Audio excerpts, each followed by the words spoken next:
everybody, and welcome back to the stream. Nothing bad has happened, nothing weird's going on, everything's fine. We're not dropping any frames, and it looks like we're live, so it's great! I'm LB Hackemup, and we're playing some masks in our Heroes in Training game. We have a pared down cast today because of illness and travel, but we're going to run through a sort of a little in-canon one-shot for my dear friends. My friends who do like horror, which is going to be quite fun. But before we get into all that fun stuff, let's start off by having you guys say who you are, where people are, who you are, and who you're playing tonight. Starting with Rachel. Hello, hi, I'm Rachel Elizabeth. You can find me here on Twitch at Rachel Elizabeth, and tonight I'm playing Jupiter Jennings, the Outsider. Thank you very I'm paring it much. down. Yeah, right. We already did this once. We're not. Next up is Alex. Hello, I'm Alex Omgit, some guy on the internets, and here tonight I am Billy Burns, aka Rune the Nova. And I'm LB Hackemup. I'm going to be your game mistress for the evening. Before we get into the recap, I will just let you guys know that with the holidays coming up, things are gonna get messy. We're gonna miss some episodes. We're gonna miss some shows.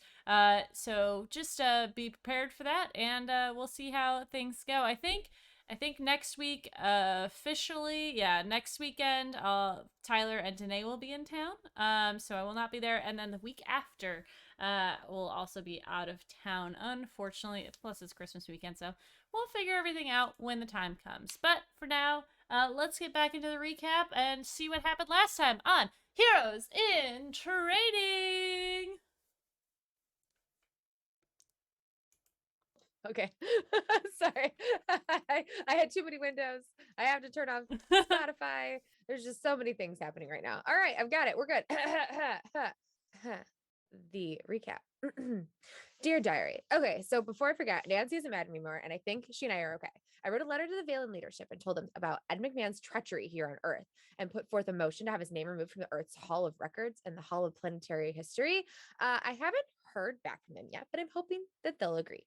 Anyway, so it was just Nancy and I at the academy, exhausted after the battle. Then good old Principal Johnny Vibes comes knocking at our doors with a request.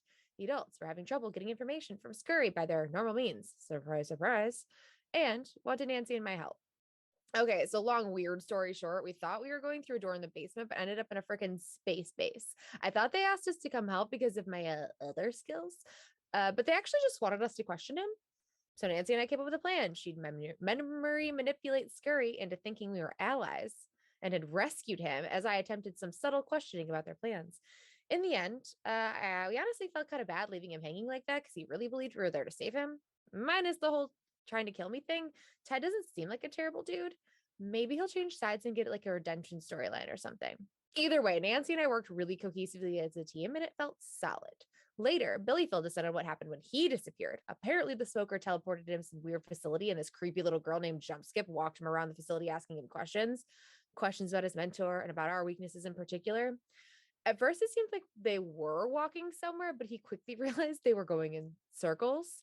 Well, lots of left and right turns, but basically circles. Eventually, he called out the weird interview was the first task, and she let him know that the next test would be someone named the Carver would slice and dice him from his powers, and he'd get them back when he proved himself by giving them useful information about how to hurt his friends. Apparently, she talked way too casually about this soul splitting, and Billy finally made the correct decision and gnomed right the fuck out of there before he entered the second test and portaled back into his dorm at Sewell, and then texted us. When we met up with Billy, we brought her to Principal Vibes, who questioned him about his experience. It looked like a deeply unpleasant experience for a human, especially one who isn't used to being questioned in that kind of way. So, what we've gathered so far is that there are two facilities that the band of bad guys have been using, one in the LA area and one in the Midwest. One for voluntary dark side recruits, and one second one for involuntary transfers, i.e., the ones who've been kidnapped. And that they are also particularly interested in the weaknesses of those who may oppose them and the movements of the top five. Sophia was still on her solo mission and keeping us updated via group text for a bit, not in the details, obviously, but just to let us know she was okay. Then we stopped hearing from her, which honestly is unlike Sophia. I mean, she and I send each other random gifts, memes, and emojis all day, or as Carter's mom calls them, teenage hieroglyphics. So when she went quiet, we knew something was wrong. During homeroom, a couple days after radio silence from Sophia started, we were pulled out of class and they gave us the bad news. Sophia's MIA, literally MIA, like officially missing in action, presumed captured by the band of bad guys. They told us to do nothing and excuse us from classes for the rest of the day. Nancy had a dark vision to see where Sophia was. In her vision, Nancy saw her being driven in a car by someone. Sophia got out of the car, flexed her fist as she went into a building, and then Nancy heard screaming. It was Sophia, but it didn't seem like our Sophia. Nancy saw something shining on the back of her neck. She described the writing on the signs, and to me, it seemed like Russian. So we figured out that Sophia was in Russia and probably being controlled by something. I tried to search for news of shit getting smashed in Russia, but nothing came up yet. I set some search parameters for future news, alerts of shit getting smashed in Russia. So naturally, our next step was to go see Johnny Vibes and tell him what we learned. But of course, his next step was to hop on the phone with Thalassophobia and try to dismiss us.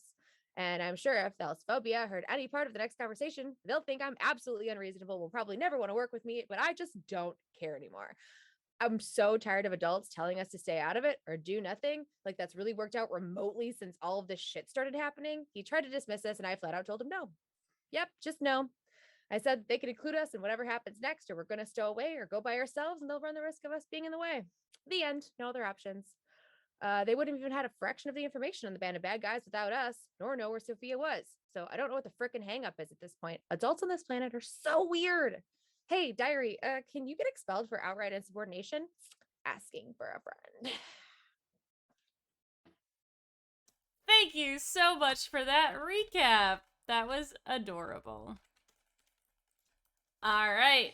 I'm here a week. Yeah, before JK, I'm here once a week. But in our hearts you are.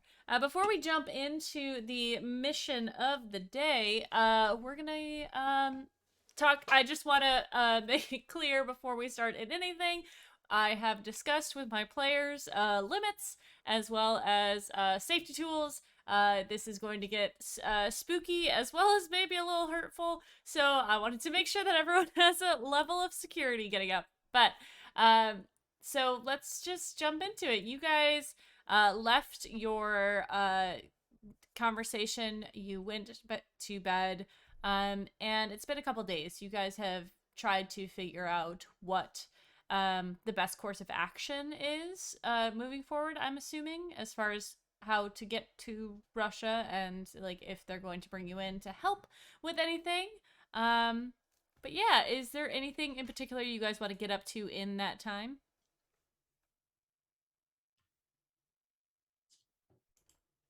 No? I think probably just going very hard on the training. Mm-hmm. So, we are probably going over if there is any kind of limit on how often you can reserve a training room. Yeah. We're, Definitely. past that limit probably. Yeah.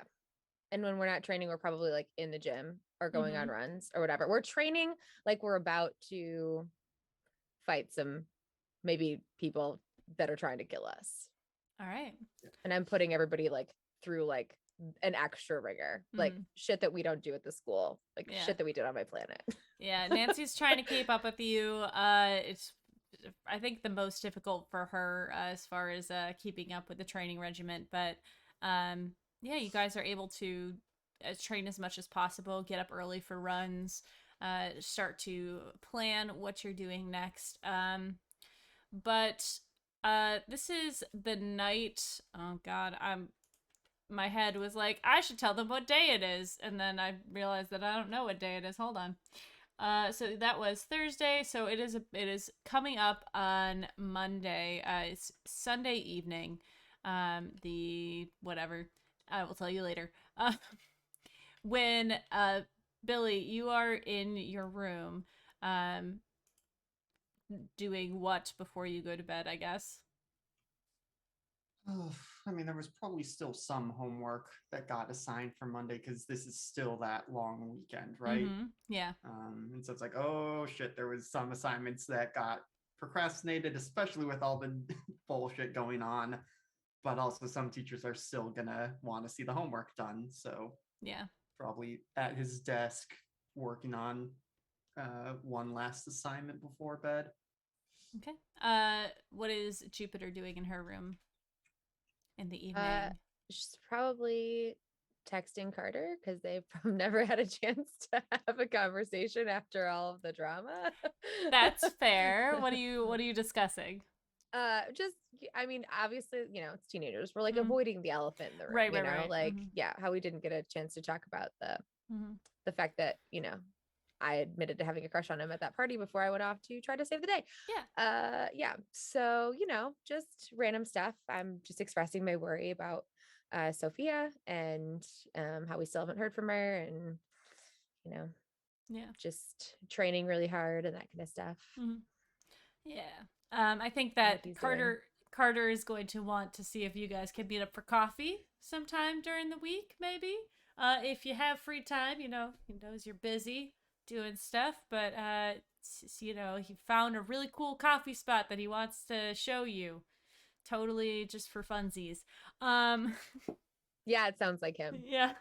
Nancy is in her room. She is just, I mean, you guys don't know what she's doing, but you do know that you all split up and she has gone, either probably to sleep. She's a early to bed, early to rise sort of individual. And Billy, you hear, while you're working on your homework, a echoing voice in your head. Uh, it might be in your head, it might be in the room, but it is someone familiar calling out your name in a very echoey, sort of distant voice. I will, put down my pen or, make sure I save the file that I'm working on. And then, yeah, Shepard, what's up? You feel yourself. You've traveled with the shepherd before, and you know what it feels like to teleport through one of his portals, or one of their portals. You feel sort of a grip in your chest, unlike the normal gentle moving through this space. You feel yourself pulled back. You're sitting in a chair and you kind of fall backwards, but you find yourself standing by the end of it. You move through this portal in a very sharp fashion. And Jupiter, in your room, you're laying on your bed.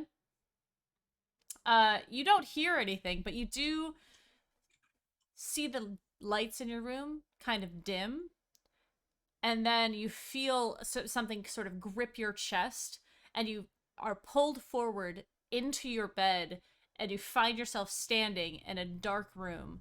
um I've written a lot of descriptions, so excuse me. You find yourself landing atop a hard stone floor.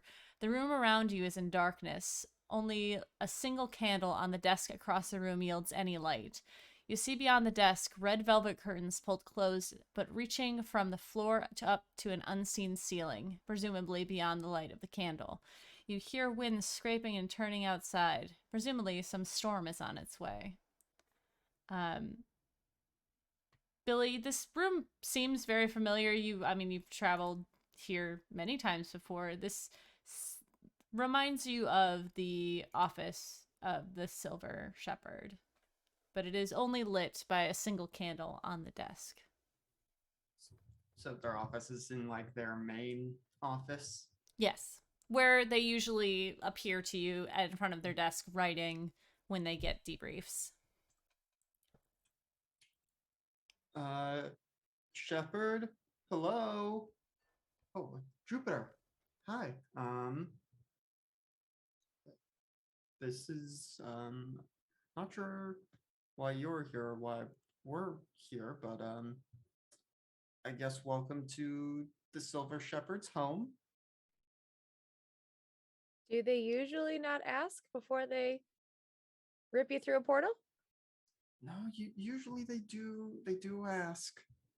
And I mean they at least called my name. I'm sorry, I don't know what it was like for you. No warning, but it's not the first time. Okay, hello, and Billy will go ahead and cast a small light spell to try and give us some more light to see by. Yeah, absolutely. The room is illuminated. You see a familiar sight, Billy. The office of the Silver Shepherd is where you've been transported, but many times. But no, but the Silver Shepherd is nowhere in sight. The room seems to be intact. A few papers have been left out on the desk, and some have fallen to the floor. Jupiter, you see, I'll describe this for Jupiter. You see a large room reaching up almost 3 stories in the center. Around the outside walls are bookshelves, glass cabinets filled with all manner of books and trinkets. You see the floor above rings the room as well, open to the central part of the room. So it's like you see that there are 2 floors. The second floor sort of is like a balcony going around this room. Before you is a stone floorway leading to a few steps, then a raised section that houses a desk. And hanging from the ceiling, you see circular shields that have these candles covering them, and they illuminate as Billy casts a spell. And you see the room before you. It is very quiet. Billy, you do notice that the sounds that you're hearing is very quiet, other than this wind sort of ripping at the windows. And you know that this Silver Shepherd, their home, for lack of better terms, is in a void, is in a space between spaces, and the sort of sky that is there, it's normally just calm. It is just there. There is no wind. There is no sun. There is nothing. So, I mean, there is a light glow and sort of a red effect, but it's not just a black void. But this sound is very strange in this place.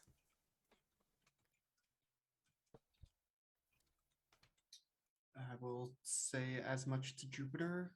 Yeah, this is Clo Ariane, Silver Shepherd's home. We're basically in a pocket dimension right now.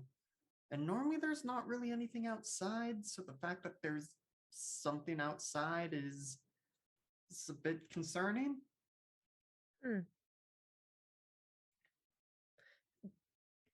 Do they usually pull you in and not be here? No, I mean, not unless it's some weird training exercise, but they haven't done one of those in years. And have they ever brought a friend for you to train with? No? I'm no sorcerer, so.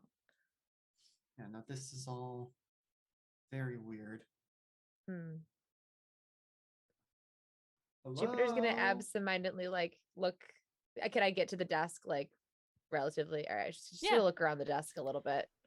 Yeah, you see that there are a lot of papers, loose papers, as well as journals, sort of scattered about. There seems to be some order to the chaos until you get to the middle. You do realize that the writing on the papers isn't in a language you understand. It seems to be more wingding than an actual language. But the papers that are in the middle seem to be as if somebody stood up and kind of moved them off quickly. So there's some on the floor. Their stack is shifted down. And Billy, as you call out, nothing is calling back. There is no sound other than the wind on the panes. Okay. Just gonna hold well, up some papers. Can you make sense of any of this? Is this normal? I don't know what this says. It is I'll normal. check them out. Yeah, it's pretty normal. It's a lot of arcane symbols. You can understand most of it. Just kind of notes about the world, about you, kind of just random. They like to document, and this seems to be more of that. Nothing stands out as this was important, or like you look at the papers on the ground, it's just more documentation about what's happening in your world. Yeah. It's just kind of par for the course. I mean, some of this here is about this past weekend. You know, I'm not seeing anything of like oh no, and then they're attacking the walls or anything like that. No, no, not seeing any Nothing messages written here. hurriedly in secret message for you? Bummer. That would be too easy, right? Yeah. So this is, like I said, Silver Shepherd's home. Is this the For only room? no, but that's the kind of weird thing. Because we're in a magical pocket dimension, Cloarion kind of is just always changing to be whatever Silver Shepherd needs. So yes, this is their office, and it's usually like this, though I've seen it differently sometimes. But once we go through any of the doors, could be any of the other rooms that are here, or even the rooms are changing both the layout and what the rooms themselves are. So Got it. No doors are safe. basically, Okay. I mean, we could.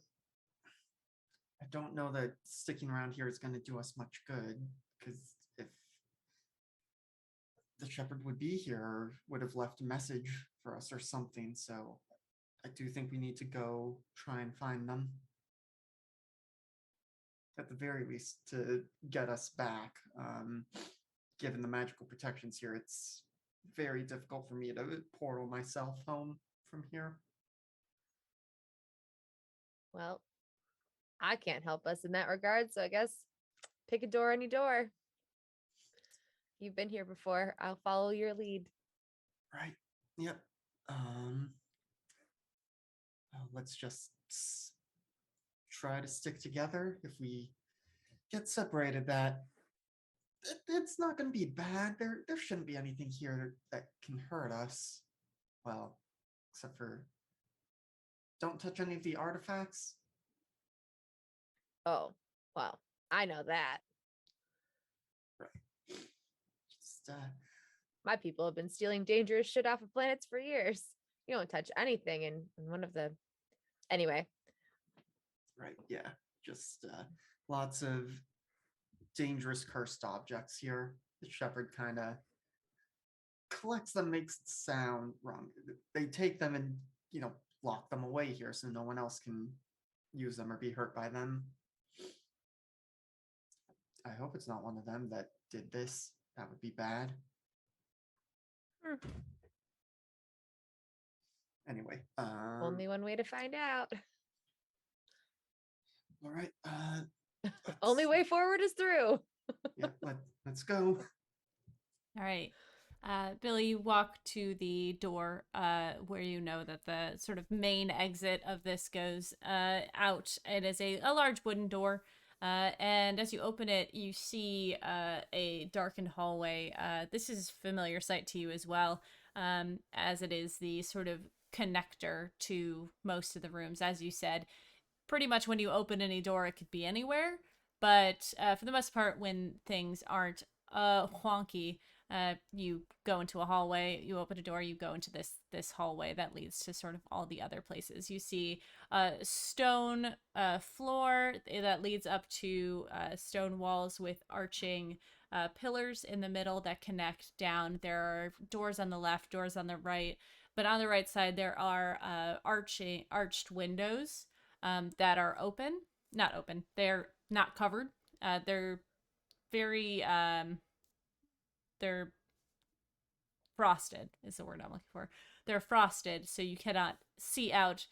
Billy, as you know, looking into the void can be it's not dangerous, but it is very like it can make you feel kind of queasy. So that you can see through this frosting on the glass that there is the wind is just kind of picking up, and like you can see the clouds of red pushing against this window, scraping on the glass, and the glow of the outside is illuminating the floors and these pillars with a dull red light as you walk through.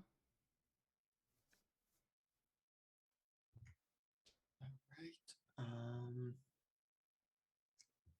I mean, we might as well just start with the first door we see. You don't want to eeny, meeny, miny, moe it? I suppose, because this isn't like a maze. so Billy, it's I'm not just kidding. There's nothing we can do with this situation. I understand. I'm no stranger to pocket dimensions. We don't even get to have, the safety of, always keep your hand on the left wall in a maze because, they might do that weird thing if we just keep going in circles at some point. Okay. All right, let's go. All right. You pick the first door you come to, and it is a simple wooden door, actually. It looks more like a door on Earth than anything that you've seen. And Billy, as you open it, you look inside to see a familiar sight to you, being that it is your childhood bedroom. Why don't you describe it so that we know what Jupiter's seeing? Um, so we open the door. It's got the typical kid stuff. There's like the glow in the dark star stickers up on the ceiling. There's some like dinosaur toys and Lego off in one corner, bookshelf full of books. And there's also just covering most of the walls, much like his current dormitory, are posters of the big superheroes. Um, it's a little bit of a mess, not nearly as cluttered as his dorm room is, but you can see that that tendency has been with Billy for a while. Billy, as you look through this room, as you kind of reminisce a little bit, you feel like something is off. Like nothing's missing, but things just feel a little out of like it just feels weird. Not that anything specifically is moved or disturbed. It just I don't know, it gives you like a little bit of a chill. Like there's just something wrong about the situation that you're in as well as your room. Okay, this is my childhood room, but not exactly. Like I can't tell you what's different about it, but I just know this isn't quite it. I don't want to be the one to ask the obvious question here, but why would there be a door leading to your childhood bedroom?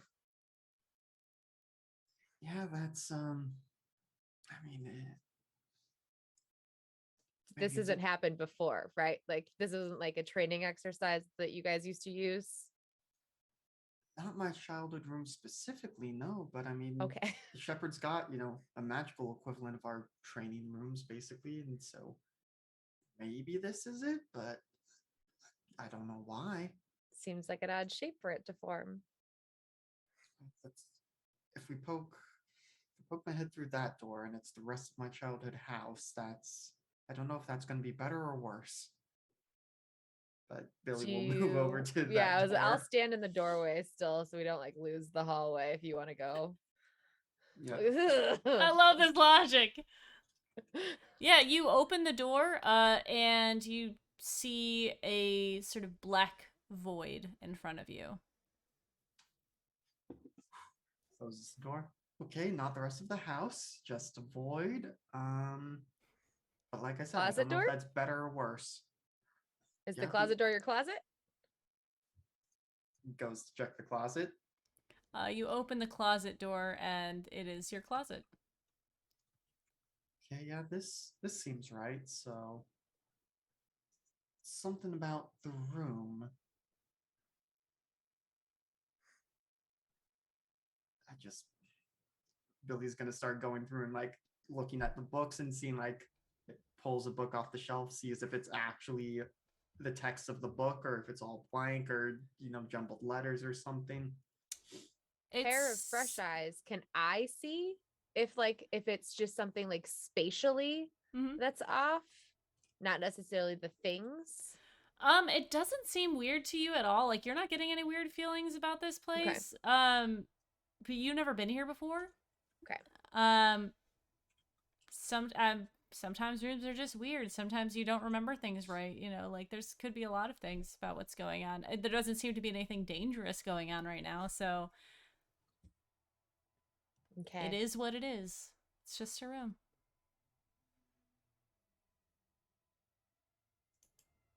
But yeah, so going to check through some things, see if they are faithful recreations of my memory or if something is lost in translation. Um, yeah, so under your bed seems to be another void.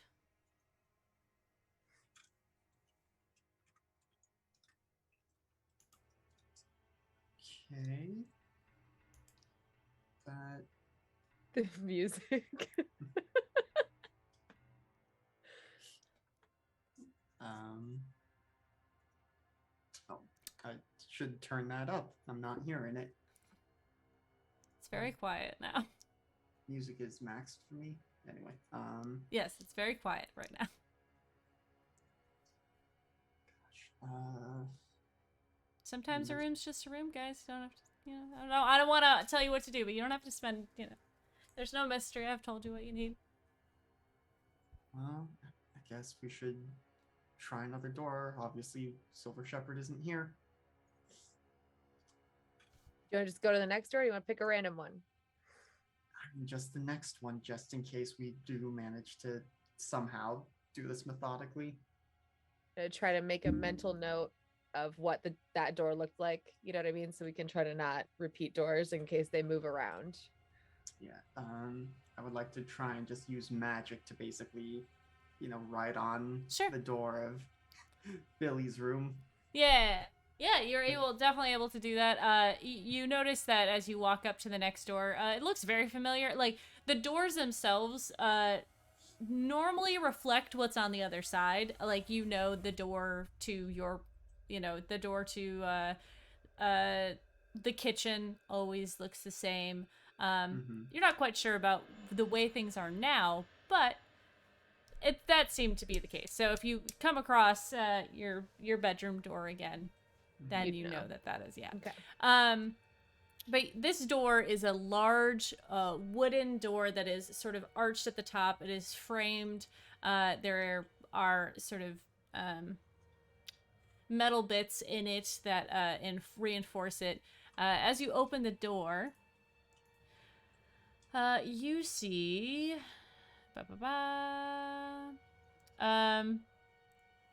you see a very dim room. There are a few candles lighting the area.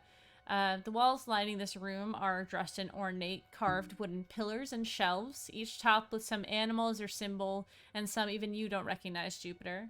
A spiral wooden staircase leads up this to the second floor, with even more wood etchings and racks. As the light illuminates the room, you notice that most of the shelves are empty. There are a few books here and there. But Billy, you know this to be the library. You've always known this room to be full of books, and as you sort of step in, you see that the floor is just covered in discarded and randomly thrown around books. They scatter across the floor. And when you look up towards the desk that usually is in the middle of the room, you see stacks upon stacks of books, 20, 30 high. Some have fallen over. And one of these staples of this room, something that you are very aware of, is the magical wooden owl that helps you get books and can have a small conversation with you. And you don't see this owl right away, but you know the Silver Shepherd, and this seems very off. Oh, this is... Shepherd would never let the library get like this.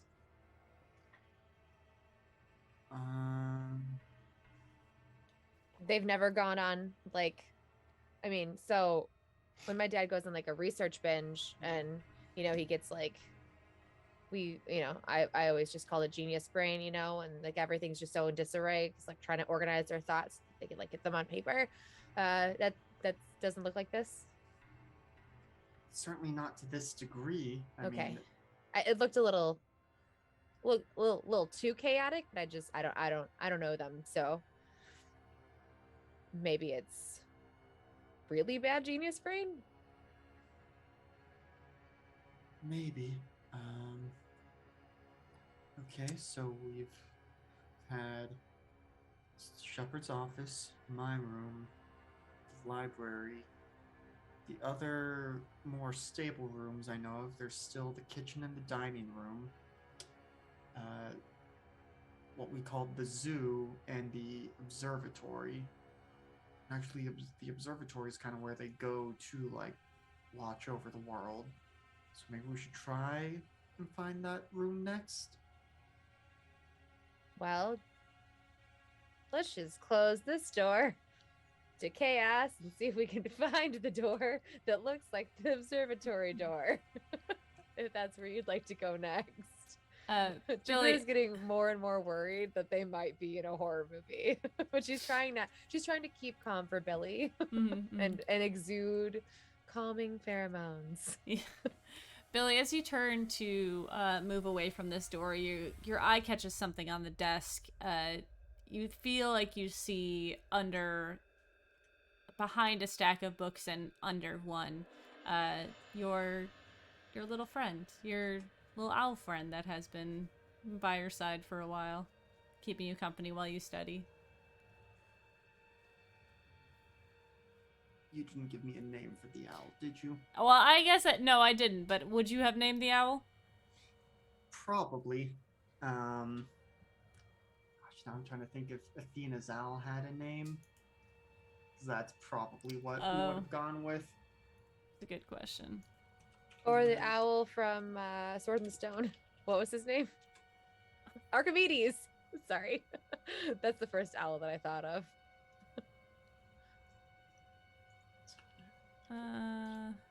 So I have also said that this Billy's magic is like half the owl house, so it could just be Hootie. Hootie. I mean, it's up to you, my friend. I think Billy probably calls the owl Hootie, but it has a name that the Silver Shepherd calls it by. Yeah. It's arcane in nature, and it's hard to pronounce. Oh, hold on. Hootie, are you okay? What's going on? You kind of see a little bit of shuffling on the table, as if it's attempting to move.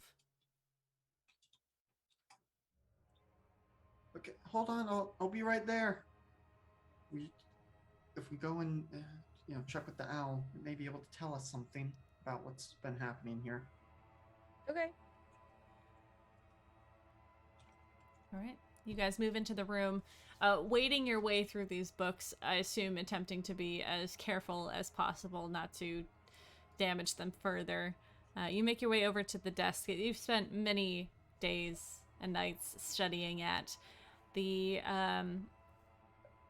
owl is about torso size. It's probably 2.5 feet tall. Billy, you move a book off of its head and sort of shift it out from behind some of the books, and you activate it in some way. Yeah, probably just hand on its head, infuse it with some energy. Okay. As this being activates, it releases a high pitch and gut-curdling scream echoing out into the room, and its eyes go wide. Its wings extend, pushing books out of the way, and you can see they are mangled and abused, and they're missing chunks of it as it is screaming into this room. Hootie, calm. It's okay. It's me. It's Billy. Hootie, what happened? Can you roll me a comfort or support, please? I can certainly try. I will be helping because the pheromone scare. I'm just, oh my god, this poor thing. Ugh. It is slightly mechanical, so the pheromones. You rolled a 9, which is perfect. Yes, I did. And we are comforting or supporting. So yeah, the bird calms. The scream sort of dies as they calm down, and you see it turning its head back and forth around. The wings are moving in a erratic way as it looks around for danger. Hootie, Hootie, it's okay. It's Billy and a friend. This is Jupiter. What's going on? The shepherd brought us here. What happened? You get between mechanical whirring and wood creaking a few words. So many books. It kept asking for more and more, consuming, cruel, chaos, unrelenting knowledge.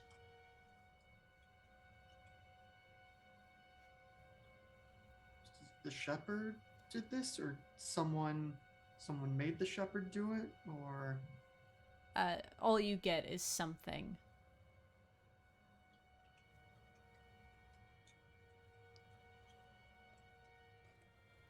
that's not good. Nothing should be able to get in here unless the shepherd brings it here. Or it might have already been here. Yeah, I guess it could be one of the curses. All right, Hootie, I'm gonna put you back to sleep now, okay? He is still erratic and flapping, and as you shut him down, you see his body relax back into that wooden statue that was there before. And just checking, do I get the gameplay benefits of comfort or support on a hit of the potential fear condition or shift labels? Yes. Okay, I will mark potential. Do it. This is session 7 and I still haven't gotten an advancement. Oh, bless. You just roll too well. Yeah. Billy, right. I hate to say this, but I don't think that we're alone here. No, we're not. And I don't think it's just the Silver Shepherd that's here as well. So we should probably keep moving through these doors until we find the exit or a way out, or the Silver Shepherd, wherever they may be. Yeah, let's keep going. Steady pace, but all right. No running. Billy, are you going first? Leading the way? Yeah. All right. And still gonna try and get to the observatory if possible. Let me know if you recognize the door. All right, Billy, you walk through this doorway and you feel sort of a headache coming on. And as the intensity of it expands, your vision kind of goes white. And Jupiter, you see Billy walk through this doorway, and as he does, the door slams shut in your face, darkness surrounding you. You both feel at ease. Strangely, the world seems to melt around you. Billy, you hear a voice calling out to you in this sort of fog of your headache, and as you sort of open your eyes, you hear someone, a young voice calling your name. As your eyes open, you see around you lush green grass, a blue sky covered in clouds as the afternoon light shines down upon you.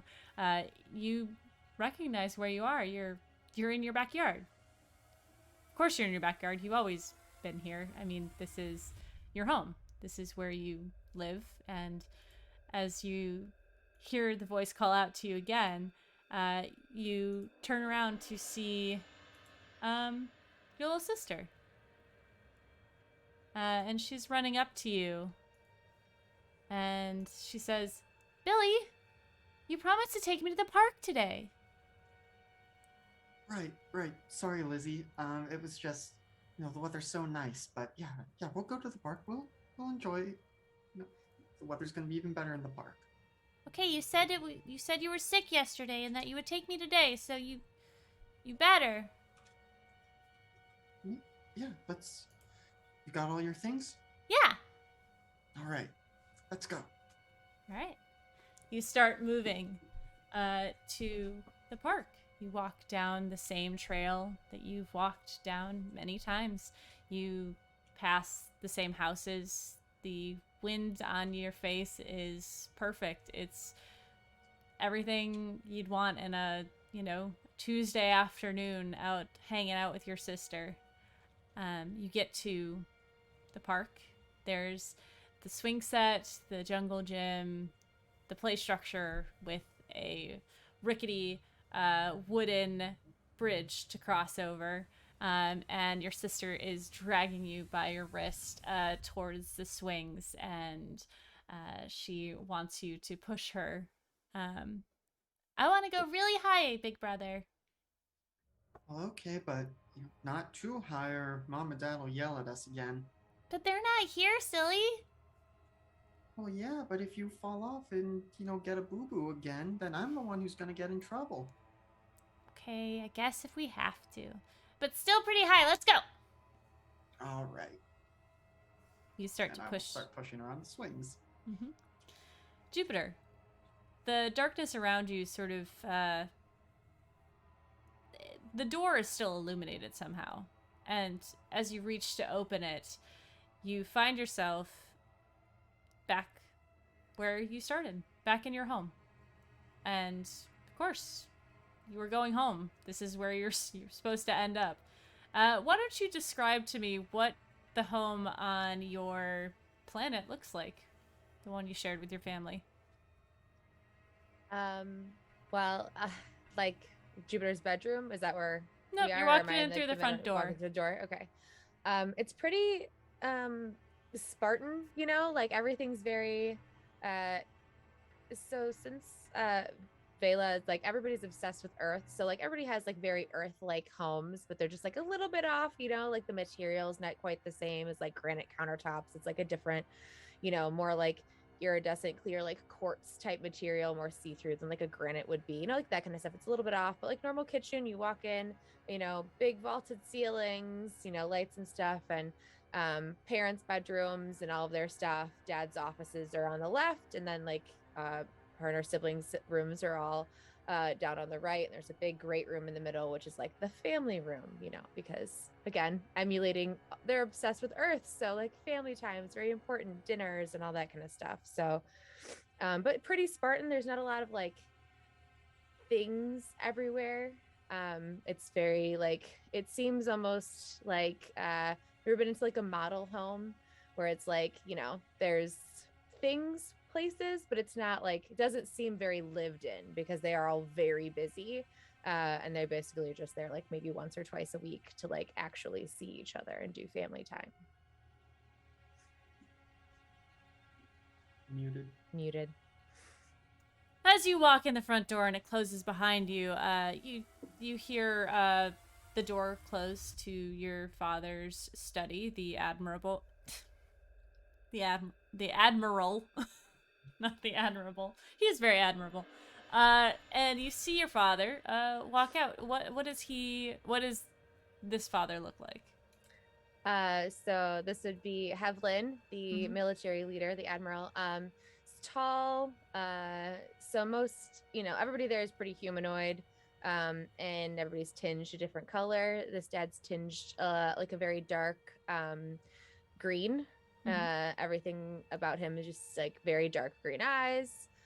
His hair's dark green, and like, where Jupiter is like got like the purple contours and everything, it's just like little different shades of green. But tall. Like Jupiter's 5'10", he's like 6'5", 6'6". Muted again. You see him move out into the corridor, and he's sort of holding his hands together as if he had just finished with something, and he looks at you confused, and he says, what are you doing home? I don't know. I feel like I hit my head or something. Am I not supposed to be home? You're supposed to be on Earth. That's why we sent you. I was on Earth. Yes, and that's why you should stay. Why am I back? How did I get back? She looks at her wrist. Just transporter's not there.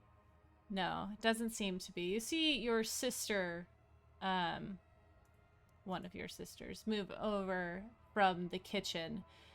This is Neptune. Is she blue?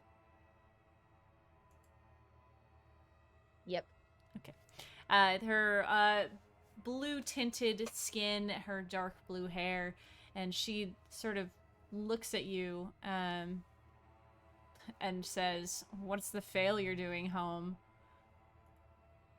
And your father sort of looks at her and looks at you and says, "You were supposed to stay on Earth. You were told to stay. Can't have you back here." I must have been brought back for a reason. Your sister kind of crosses her arms and leans up against the counter. Not by any of us. I mean, who would want the disappointment back, am I right?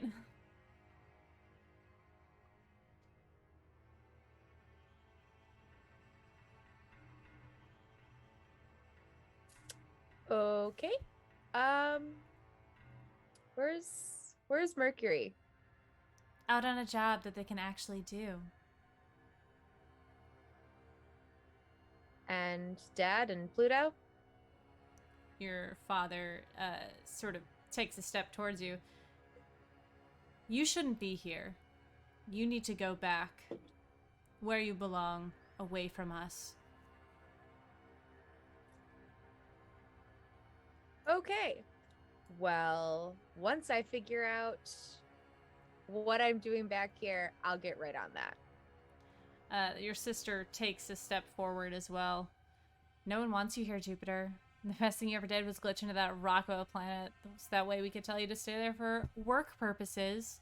Get a clue, little sister. We lied to keep you away. Very fitting, as you're the one who can't tell the truth. What lies have you told your friends? The ones you claim to love? They both continue to walk towards you. Can you do me a favor and roll directly engage a threat? Sure.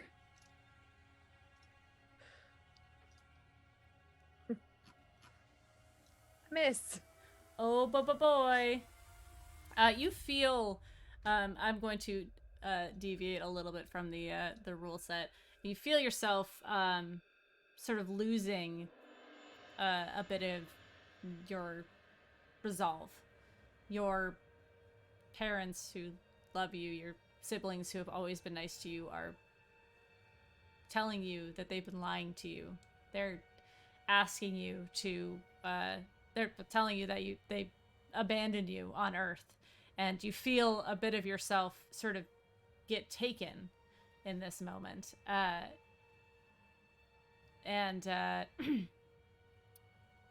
As they ask you this question, you feel compelled to answer with what lies you have told your friends, what you've been lying to everyone about.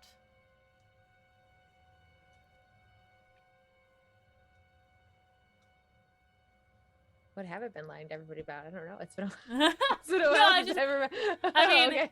I was like, wait, was there something? Did I you're lie? I don't hiding. remember. Yeah, you're hiding who you are. You like what? You know, like what have you deceived your friends about? Basically, you have been trained to lie. Yeah. All right. Well, look. I mean, it's not like I can just pop on Earth, a place full of superheroes and villains, and play the middle. I was told to go side with the good guys. I sided with the good guys. What do you want from me? All right, I'm gonna switch back to Billy for a moment while we get that going. Billy, you're playing with your sister on the swings. She you push her very high. She's very excited about all of this. And as she's swinging, she says, Billy, what does it feel like? I mean, magic.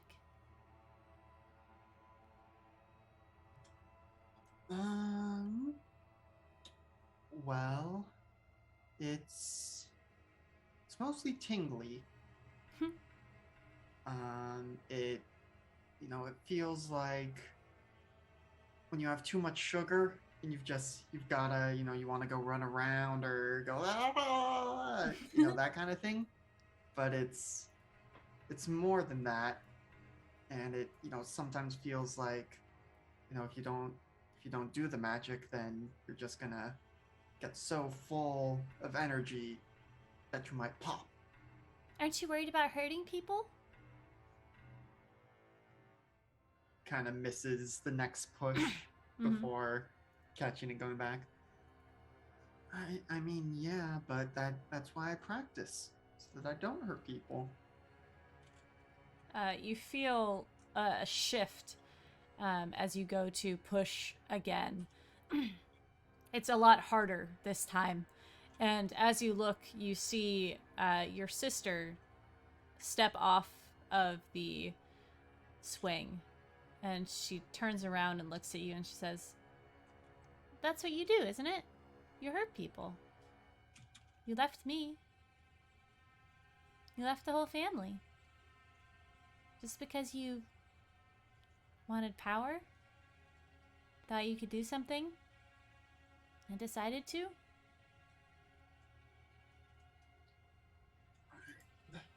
Leslie, I wanted to make sure that I wouldn't hurt you. That's why I went to go practice.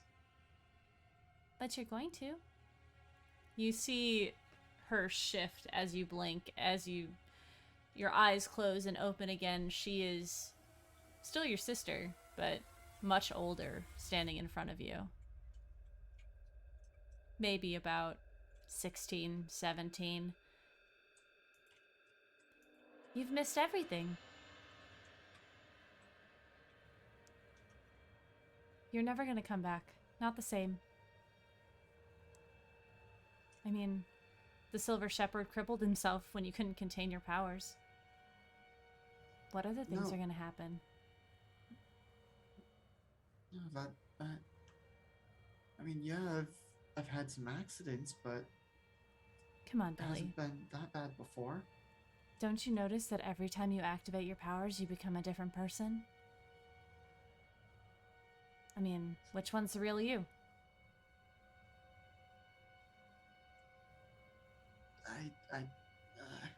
They're both me, and I need to make sure that they both want the same things. Split personality. That's gotta be scary. You know, one day you're gonna hurt somebody. I mean, you already have, right? Where is Sophia, by the way? That's Sophia. She's there. What's happening? Alright, why don't you do me a favor and roll me a Pierce the Mask. Okay, that is a mundane, okay? Mundane, please. For some reason I thought it was superior. Well, that's a 10. Boom! Billy, you felt this feeling before. Something's wrong. Something is... You weren't here. You start to realize that you remember. This couldn't be your sister. Your sister's 6 years old. You were in the tower. Something has altered your reality. What would you like to do?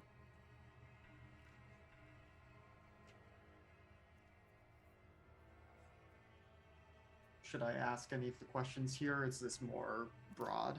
I mean, you can, but it's more broad. Yeah.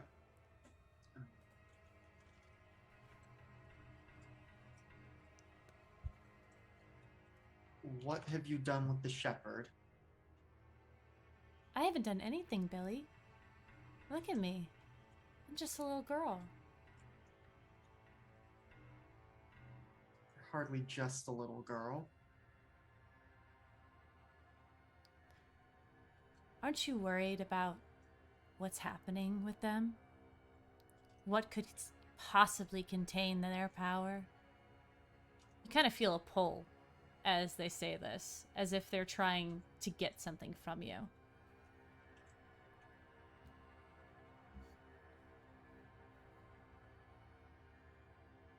What about your friend, Billy?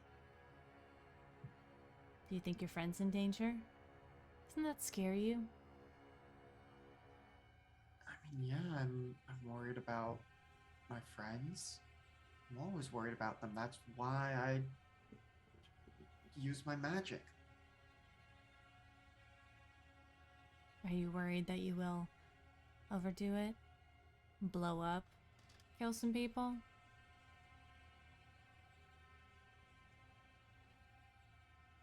Sometimes. But I also know I can use my magic to do good and protect my friends and save people. Oh, but you could just give in to the fear. It'd be so much easier.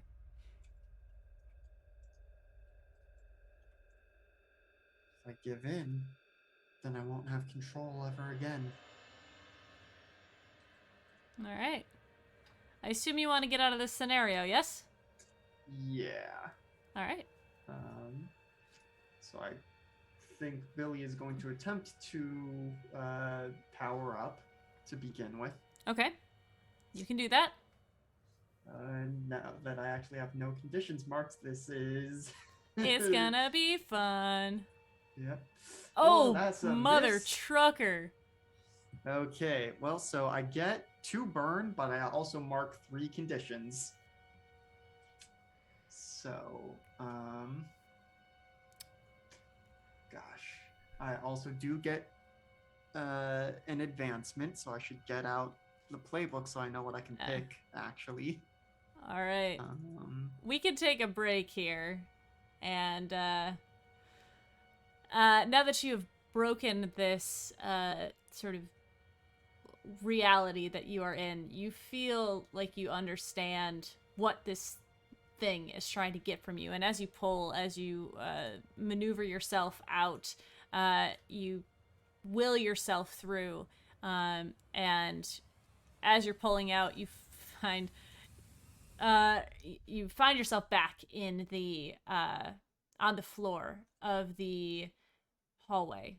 The stone is cold on your back, and above you is I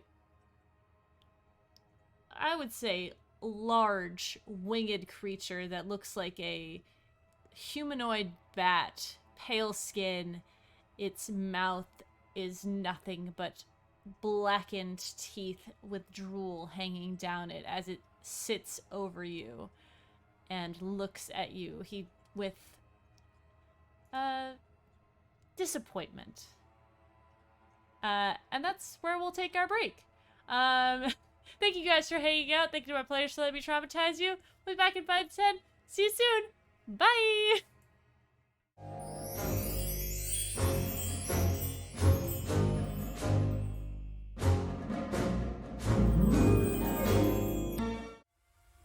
Hello, everybody. Welcome back. We're in a treacherous situation. Everything's fine. Billy, you have just woken up from this vision quest that you were on, and there is a large bat-like being on top of you. It looks very pissed. Well, I am also pissed because when I powered up, I had to mark 3 conditions. So I've marked angry, afraid, and insecure. So I Fair. will kind of look up at it as I'm still flat on my back. What have you done with the shepherd and with Jupiter? It hisses at you. Well, I guess not hissed. It roars at you. What does bat sound like? They're very squeaky, but it roars at you. Mm-hmm. Okay, not much of a talker. All right. Well, then I guess we're doing this. And I will spend 1 burn to do a reality storm as Do I it. just unleash a torrent of magic at it. All right. Go Um, ahead and roll plus freak, please.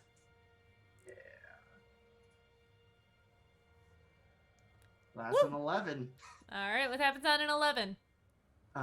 So this is just directly engage a threat, still, but rolling plus freak.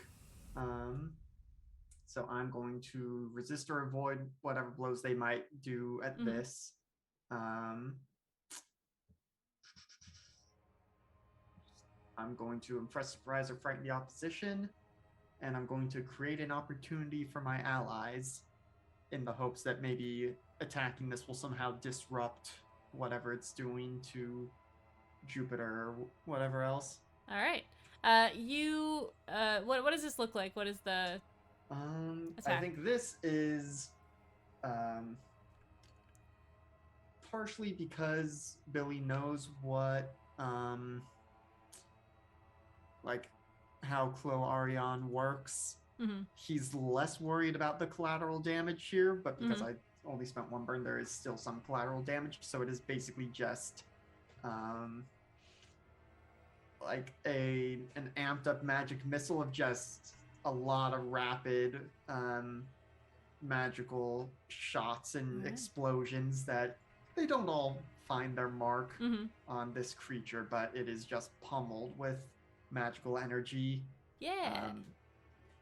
It's like if you just opened a fire hydrant and just All right. So as you unleash this upon the creature on top of you, you were seeing him rear back as if he was going to rake his claws into you, and he flies back off of you into like down the hallway quite a ways. You hear him squeal, and squeal is not the right word. You hear it scream in pain from this attack. You sit up and see that the door that you had just exited is closed, and Jupiter is not around you.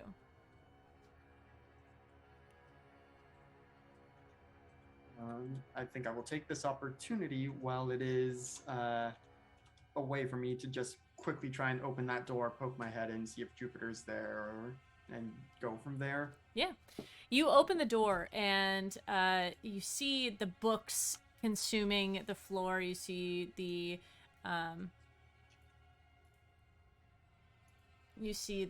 same scene that you had walked into before.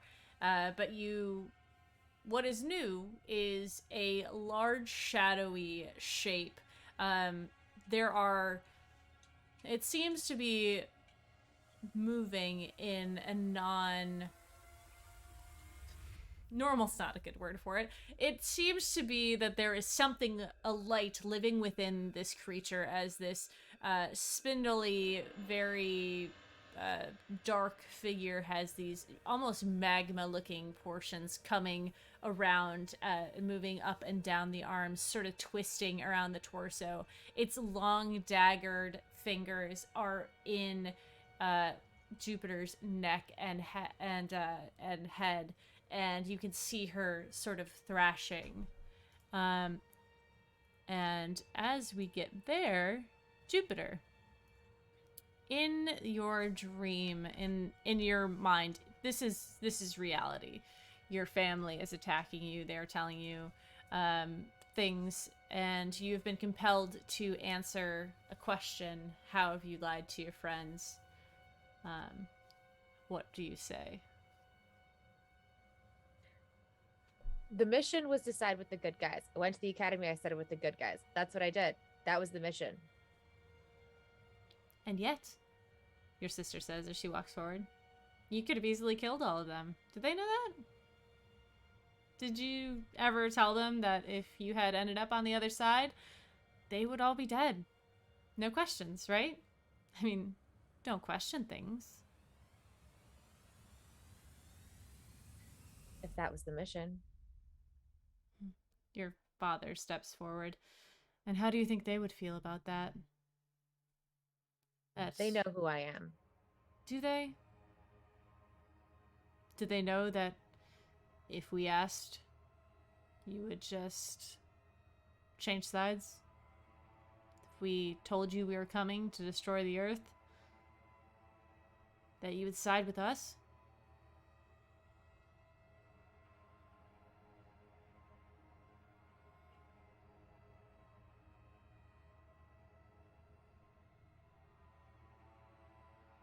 They know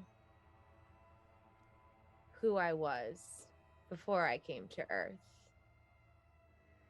And who I am now might not reflect what you remember of me. See your She's sister. gonna, like, cross her hands. You see your sister walk forward. You're back now to the door. She's very close to you. Is that the truth, little Jupiter? Is that really how you feel? She's gonna lean into Neptune and be like, you know, Neptune, you've always been upset that I broke all of your records and all of your scores in training. So you'd never know whether it was the truth or not, would you? All right. I want you to roll for me a well, what are you trying to do in this situation? Are you trying to provoke her? Are you trying to pierce through her? I would say this is, she doesn't quite know what's going on, but she knows that something's not quite tracking, right? Mhm. Like, she grew up in a very loving, supportive household Mhm. where her family was very like, oh my God, we're so proud of you for breaking all of our records. Like, duh, you're the fourth one of us. We've been training you since you were born. Of course, Mhm. you're really good at this. We've you got know? it down. And then, yeah. And then all of a sudden, like, now they're like, we didn't want you. You're not good at this. Like, you're Mhm. awful. And she's like, wait, like, you know, youngest sibling, like probably a little older sibling insecurity, like when they're coming down on you like this, but also like, oh, wait, this is wrong. Something about this feels wrong. So I feel like she's probably trying to do like a provoke to see if she can get whatever this is to like crack the veil. Yeah. So I'll do that. Roll superior. All right. That's Yay, a 7. 7. That is a success. And as you push forward and look at your sister, let's see. Symbol. She smirks at you. And she says, you know, it's funny. I always believed that our parents should have stopped at 3. I think it would have been better that way. You kind of look into her eyes and you see that they're black. You start to remember that you haven't been home in a long time. How would you have gotten here? Why are you here? It doesn't make sense. You were in a tower. You were in you were somewhere with Billy. And as your vision starts to become clearer, you see the figures step back, and as they do, they sort of meld into one, a mangled half your father and half your sister. And they approach you with a staggered step as the height difference is extreme, and they say, what other secrets are you hiding? In sort of a dual voice between the two of them. She's gonna kind of like square herself up, be like, I dare you to try to find out. She's gonna like steal herself. Yeah. Like, yeah. Look at his stance. Yes, they start to move towards you. Billy, you see before you, Jupiter, her body, as it was twitching, seems to relax a little bit into this, and you see her hands physically begin to turn into fists, and the creature is twitching in a way, and Jupiter in the dream and Billy in real life, you see the thing before you turn its head back, and Billy, it is looking at you now. And it lets out a screech, something similar to what you heard from your owl friend, a high-pitched, echoing, piercing scream. I'm gonna let Jupiter act first in this moment. What are you gonna be doing? Still in this dream state. Still in this dream state. Jupiter is just gonna straight up launch herself like at this thing. Just assuming that that's probably not what it's expecting. And just try to get in between them, and she's just gonna be screaming like, "Who are you?" Like as she like launches herself at this thing and tries to, you know, some hand-to-hand combat. Sure. So directly engage a threat, or Please is that do. the same thing in my mind? Yeah. Oh, she misses. Uh-oh. All right, Jupiter, that is a 4. Please mark a potential for that. Yep. As you directly engage a threat poorly. You launch yourself at this being, and as you do you think that you have the drop on it, but its hand reaches out, the hand that is your father's, and it grabs you by the throat, stopping you almost I was gonna say inhumanly, but you're not a human. It is very out of the normal. Big man. Big man. Shouldn't have been Big able to do man. that. Shouldn't have been able to do that. We're fighting Pyramid Head right now. Yeah. And you feel your feet dangling in the air, even though you are taller than your father. Your body is, you feel weak. You feel like you, in this moment, failure might be on the horizon. Billy, is there something you'd like to do in this moment? Yes. Well, seeing as I just got this advancement, I'm going to spend my last burn currently to use my snatch power, where I can seize any one object up to the size of a person from someone within view. Okie dokie. And so, I think Billy will just kind of snarl at the thing of like, "You get away from my friend, you asshole," and just like reaches out and like basically magical tendrils that are like the inverse color of the thing that's holding her will like cut through its hands and like wrap around Jupiter and yank her away from it. Yeah, Jupiter, you feel yourself in this moment, this hopelessness, and you actually, I'm gonna have you mark a condition for that past one. I'm gonna have you mark hopeless.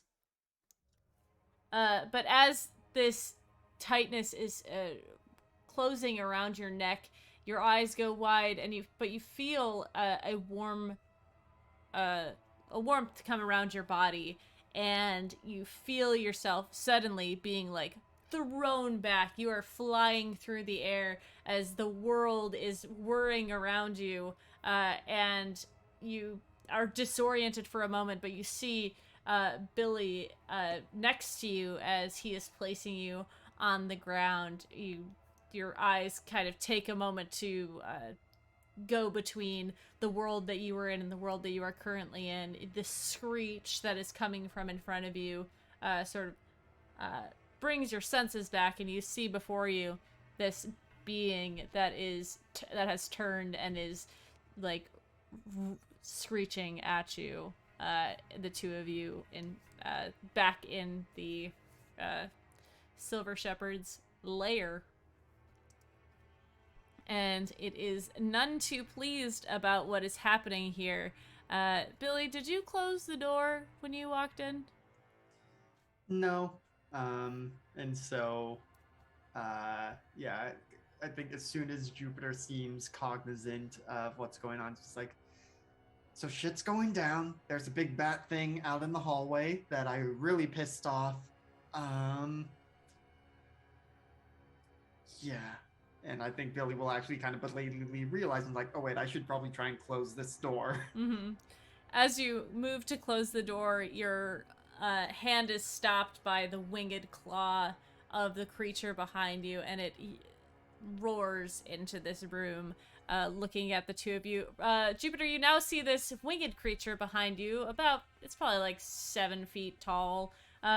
Very tall, bat-like ears, a squished face. The being in front of you has no face. It is just this molten liquid moving through a smokeless figure. And it is going to attempt to attack Billy, the one behind you. So Billy, go ahead and you're gonna take a powerful blow. Oh boy, with my 3 conditions. That's a 12, which is very bad. Okay. Choose one, please. Well, I think given what has been kind of said in Billy's nightmarescape, I think the gonna lose control of myself or my powers in a terrible way. Okay. Yeah, this creature reaches out towards you and you feel it pierce into your shoulder, and not only is it piercing, but you feel it not only in your body but in your mind as you panic, basically. You are going to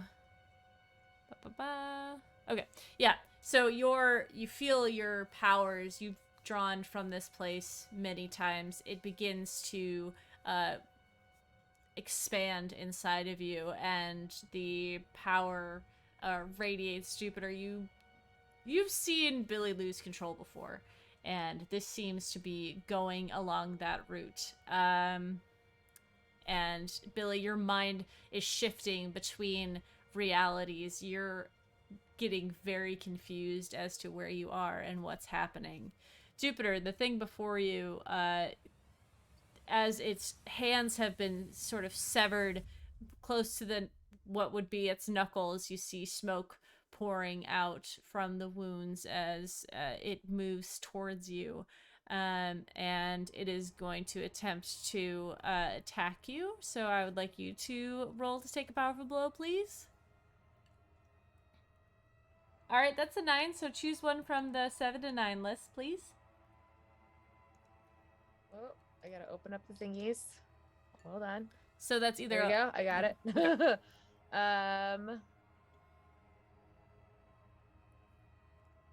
I can't mark 2 conditions because then I'll go down.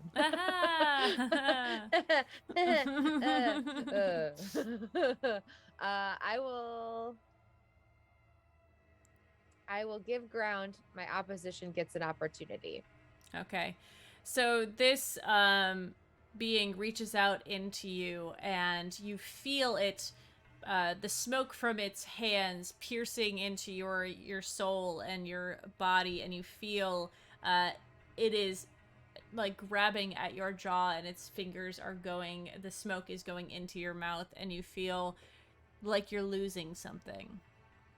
Like, not necessarily something physical, but something from your memory, something from yourself is being taken from you in this moment.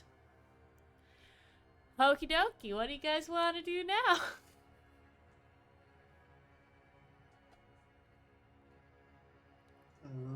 I mean, I think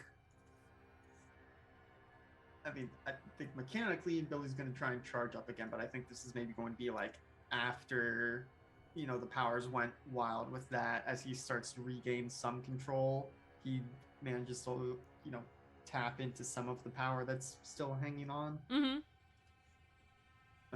Do you have to reignite? Yeah. Yes, because I used up all my current burns. Okay. Well, good news. You have a lot of conditions, so it should be pretty good. Yeah. Here's hoping. Okay, that's a 9. So I mark another condition and I hold 3, so I'm at 4 out of 5 conditions. I feel guilty about this. I somehow feel like it's my fault that Jupiter's here and we're in big danger. But I will I will then spend one burn to, as I'm kind of reeling from the winged thing attacking me, to create a moat. Basically, create a bubble of magical safety around Jupiter and myself, so we can take a second to breathe. Okay. Yeah, you push through. What is it? Is it just like a magical bubble? Yeah, I mean, I'm imagining this reference won't. I don't think will mean much to either of you, but it's basically sticking hands out and it's just a big purple bubble forms over the both of us, and nothing that can really get in. If they somehow make it past, it's gonna be painful and disorienting for them. But Yeah.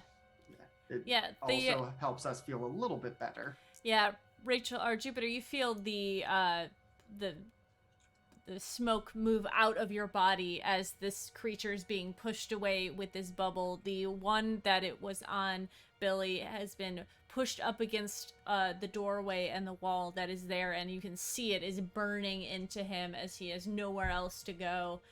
He seems to be in a lot of pain from what you can hear. What would you like to do? So we're just like both of us are in this bubble now, Yep. right? I'm gonna grab Billy by the shoulders and I'm gonna use my move, the best of them. And I'm going to, when you comfort or support someone by telling them how they exemplify the best parts of Earth, roll plus freak instead of plus mundane. So Jupiter's gonna grab Billy by the shoulders, be like, "Look, Billy, this is your house, and I know we've all seen Home Alone. What happens to intruders in your house? We need to Kevin McAllister these people. That is how we get out of this situation. Okay? You've got this. We've got this. We're a team. We've been practicing and we've been training the hell out of it. I know it's just the two of us, but the two of us are better than anything that these villains can throw at us, right? Yeah, we Deep got breath. this. Let's do this. I'm going to roll for that now to see if it really helps. Yeah. Oh no. No! Why am I missing tonight? Well, you're getting so much potential. So much potential. I'm going to advance in this game. All right. Yeah. Boy, she's saying a lot of words, Billy. It is very difficult to Jupiter was a great speech. Yep. It was a really great speech. Billy's I going tried so hard. Billy's having trouble figuring out what's real right now. Because that did not work, nothing bad happens. I even evoked Kevin McAllister. You did. Yeah. It was great. I tried so It's hard. a great speech. Billy, you have moved these creatures out of the way. You see as your shield pulses with this energy, this overflow of energy. The bat creature, it has been pinned up against the wall, begins to, it looks like, ignite in this blue flame, and you see it maneuver itself out of the way and out the door and down the hallway as it leaves. There is still one more creature before you. What would you like to do?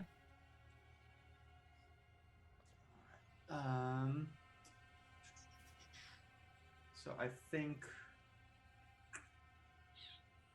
what I would like to do is, I'm just looking at what I can do in all my conditions. I think I would like to spend another burn to do a reality storm on the smoky one, Sure. and kind of getting the sense of like, oh, hey, that thing, something about it turning into blue fire, whether it did that itself or it was a reaction, it didn't seem to like that, so I'm just gonna unleash a torrent of blue fire on this thing. Okay, go ahead. And again, not spending an extra burn to avoid collateral damage. That's an 11. Woo! So It's one of us is rolling well. Yeah, the bubble breaks and you pass this reality storm through this creature. Books go flying, pages start to burn. and you see the creature sort of get pinned up against the back wall. It's a fire inside of itself, boiling and bubbling to the surface. It reaches out with this screech and with its hands, and it begins to melt into the smoke, the fire dimming as it closes on itself, and it sort of slithers down into the books, and it seems to go dormant. When you say down into books, just because like the floor is covered in books, or Yeah, like it looks yeah. like it's seeping into books? No, it looks like it's just like bubbling down, and that's where the books are. Gotcha. Okay. The threats seem to have passed. Are you okay? I think so. I haven't had anybody fuck with my hat in a long time. That sucked.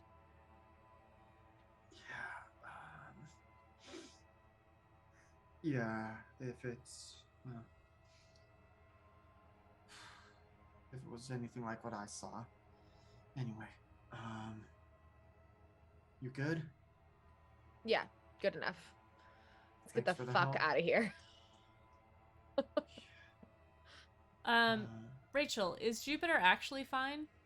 No, absolutely not. As you say those words, you feel in your head to your mouth. That's what you say. But what comes out is, I'm not fine. You are unable to lie.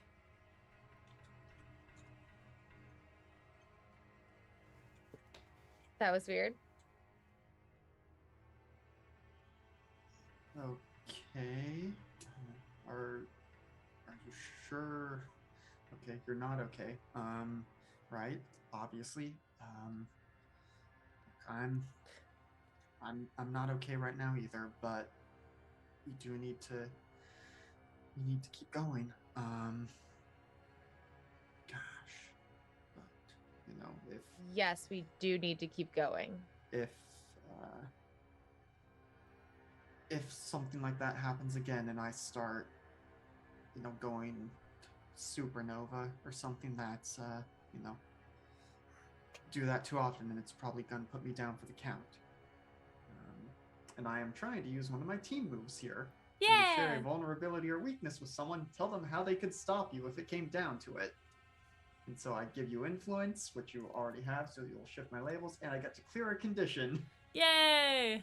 Yay. And so I will clear afraid, as he's able to kind of tamp down on that for the moment, and it's like, okay, we need to deal with business, and we can be scared later. Shifting your labels. Yes. As you do that, you guys start making your way out of the hallway. You are where are you trying to go? Still want to try and get to the observatory. Okay. You make your way down and try to find the door that matches the observatory. You get to one that looks like it's gonna be close.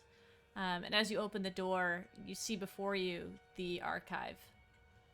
There are jars, specimens, cats. Kiddo, please don't do that. There are books and trinkets behind glass and on tables, labeled through and through. This room you've only been in a couple times, Billy. Both times with the Silver Shepherd escorting you and keeping their eye on you very carefully. This is the room that has the most dangerous artifacts and items in it. You walk through and find yourselves back. I'm assuming you want to go maybe see the curses. Yeah. And as we go, I will start explaining those to Jupiter. So how I was talking about, evil magic curses, that kind of thing. Honestly, I was only half listening. Right. Well, there is a certain tier of curses that are so powerful that they manifest themselves into an embodiment of that thing. There was one that I had to help the shepherd take down before that was, the embodiment of loneliness.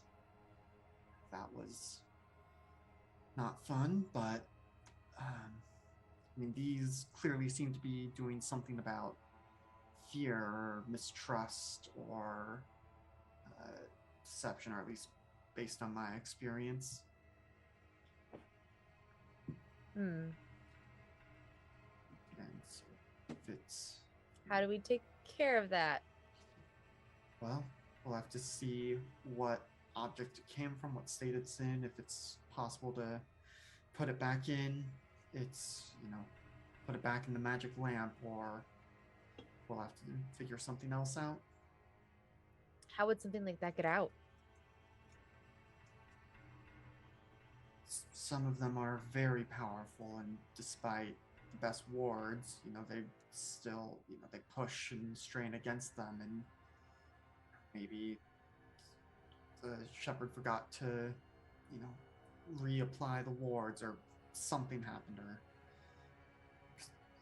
I don't think it would be possible, but maybe someone got in and helped break one intentionally. Interesting. Okay. At least now we kind of know what we're looking out for. Yep. Kind of round around a corner of bookshelves and see before you, Billy, this sort of alcove that all of the curses are kept in. It's a small space, small enough where you walk in, you see that it turns, and you know that it kind of does a U back into the main building, or to the main archive area. As you're walking in, you do notice that there are 3 missing artifacts from this section. You see that one is labeled the Curse of Deceit. One is labeled the Curse of Worry. And the last one is labeled the Curse of Knowing.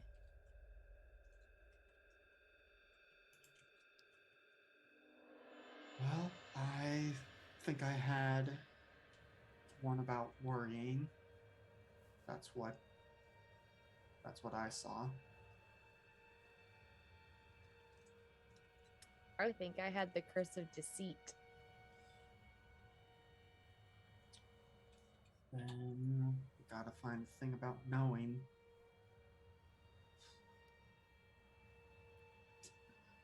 Continue through this section. As you turn the corner, you see before you, floating in the air, with their arms stretched out, their cloak and adornments flowing in a breeze that is not there. The silvered shepherd is suspended in the air, seemingly by nothing. And you hear a voice. And you see a creature make its way around the bend. Honestly, I'm not surprised, but then again, I never am. And you see before you a being that is pale. It is bent over as it is too tall to be in this area. Its horns curl out along its head and fall down next to its ears. Its mouth covers its full face, and it has no eyes and no nose, just a triangular muzzle as it looks upon you.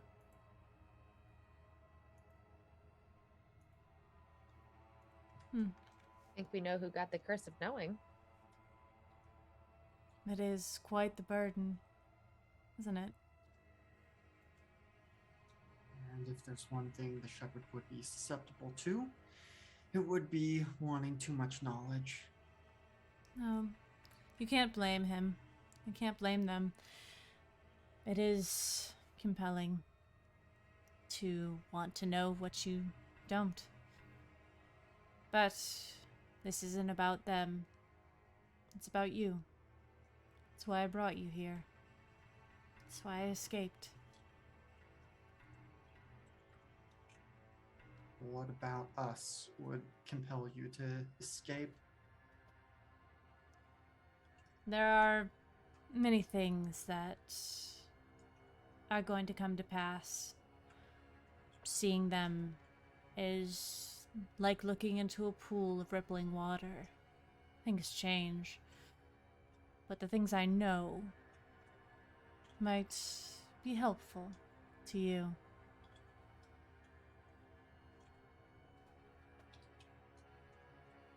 And you're doing this out of the goodness of whatever you have in place of a heart? I'm doing this because it is necessary. Being all-knowing, don't you find it odd that I was trapped? Unless I was meant to be.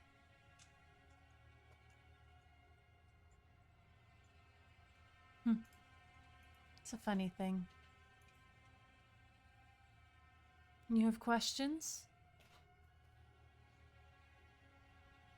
Well, I'm sure you already know them, but for the sake of helping our minds comprehend them, we'll go ahead and ask them anyway.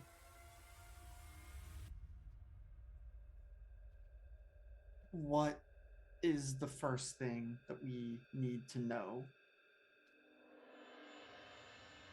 In regards to... Must be specific. Kind of look at Jupiter for what do we just ask about?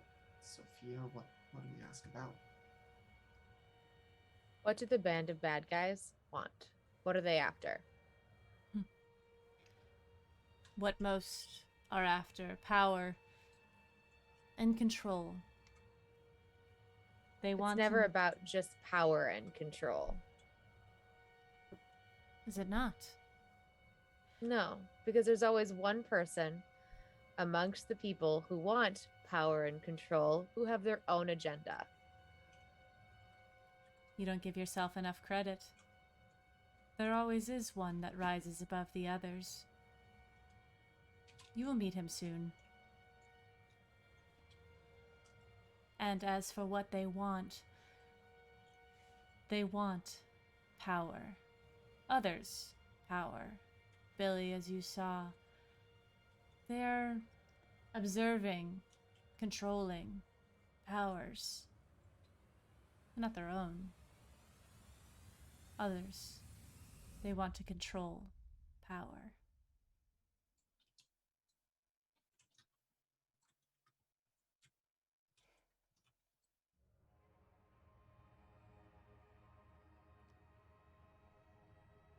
What do we need to do to get our friend Sophia back?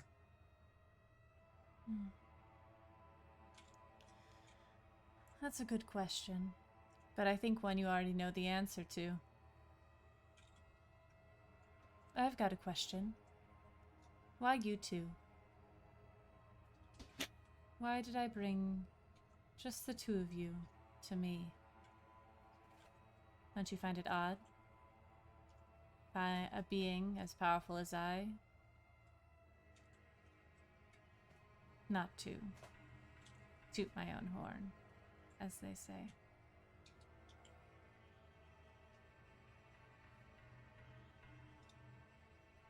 It is because a curse does not have control over those who are cursed.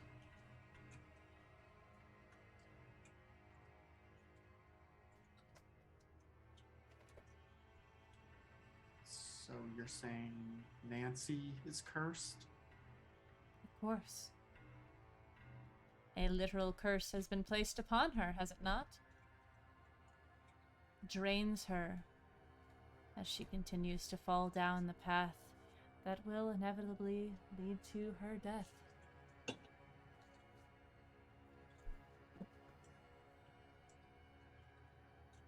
here I thought it was going to be something about, oh, we're special enough to, alter the flow of the events that you foresee. But I guess that would be giving us too much credit. A toothy grin.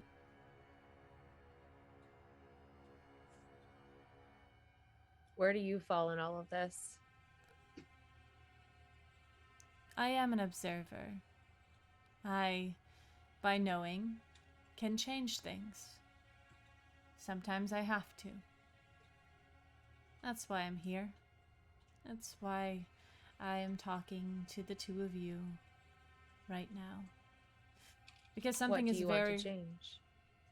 something is very wrong with your friends. But not the one you think. There's someone else missing. It's not because her mind is not her own. It's because there's something else inside of her. Something wrong. Her powers were not natural. Am I correct?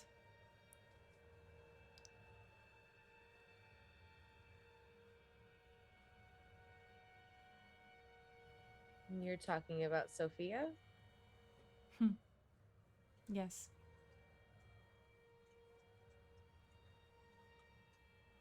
Keep an eye on your friend. Get her back. And make sure she is unaltered. Such a silly word. Unaltered.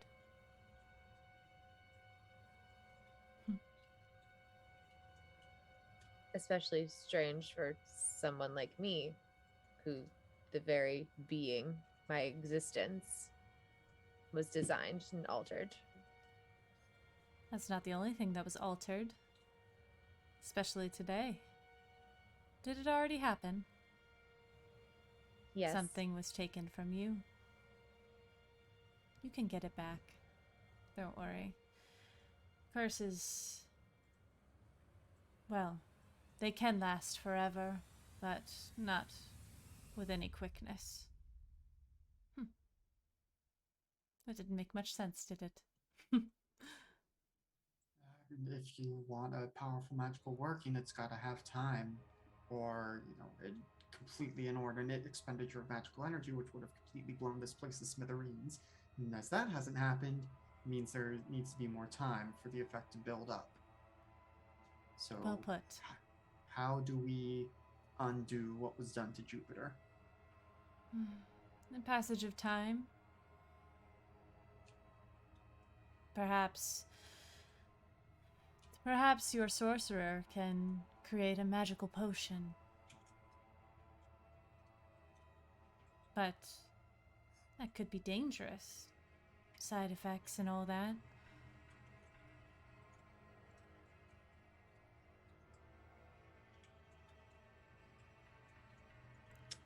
What if we Well, just let this it... has been fun.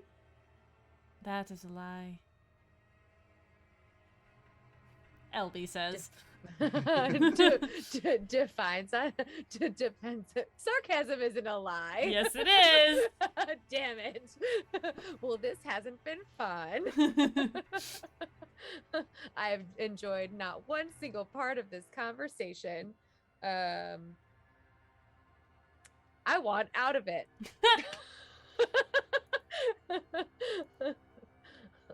So are you going to put yourself back in your curse box willingly, or are we going to have to do something for you to release them?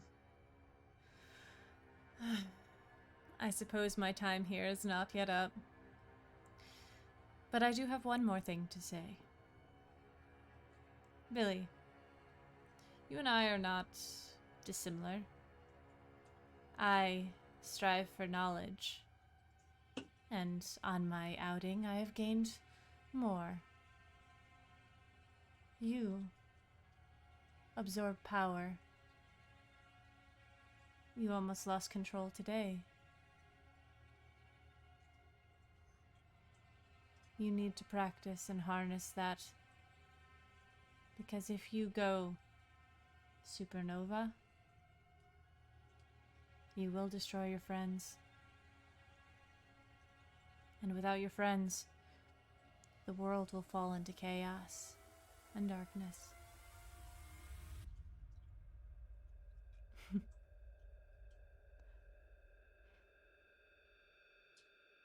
Right. Well, if that's everything, would you kindly please get back in your box? Yeah, I'm gonna have Mr. to do this the Ominous. hard way. Wide, toothy smile. Such a polite young man. You see him hold up the pendant that he had been captured in before. It is a large, even in his wide hand, you see a large red stone, and it is glowing. He places his hand on it and looks back to you. We will not meet again. I At sure least, hope not. not that I can see for now. Are you sure there's nothing else? You wouldn't be a curse for a reason, so I think we will take what we have learned and go before we know too much. Wait, is there anything we can do to save Nancy? You see him take his hand away. Nancy is cursed. Billy knows what a curse is. Perhaps there is a counterspell. A way to extract it. Have you ever thought of that, Billy? Trying to remove what has been placed upon her? Have you even asked? That is beyond me. It would more than likely destroy Nancy, and she would not be the same person afterwards. And No, it's- but she would be alive.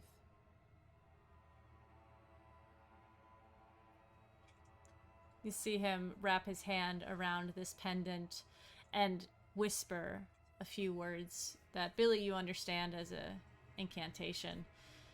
Jupiter's just mumbled words to you. And as the pendant pulses, you see a red light emerge from it and flow back into the Silver Shepherd. And this being, this curse, begins to glitch and fade in front of you. And it does that big toothy eyeless grin and says, "Clean up your messes, children. They will not be cleaned up for you."